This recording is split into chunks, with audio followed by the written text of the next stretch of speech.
சரணம். சந்தோஷம்.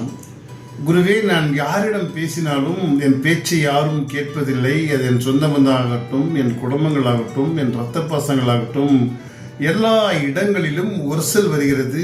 என்ன செய்வது என்று தன் குருவிடம் கேட்டார் ஒருவர். அப்பொழுது குரு சொன்னார், அந்த இடத்தில் நீங்கள் செய்வது ஒன்றே ஒன்றுதான், மௌனம்தான் சிறந்த மருந்து என்று சொன்னார்.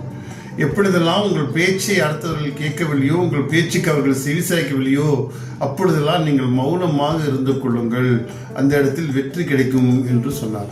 எப்பொழுதெல்லாம் நம்முடைய பேச்சை கேட்க அவர்கள் முன்பெறவில்லையோ, நம் பேச்சுக்கு முரண்பான கருத்துக்கள் தென்படுகிறதோ, அப்பொழுதெல்லாம் நம் மௌனமாக இருந்து கொண்டு சாதிக்க வேண்டும். நீங்கள் எதிர்த்து பேசினாலோ, அதை தட்டி கேட்டாலோ, அந்த இடத்தில் மறுபடியும் சிக்கல் தான் உருவாகும். அந்த இடத்தில் ஒரே ஒரு தீர்வு, ஒரு மருந்து.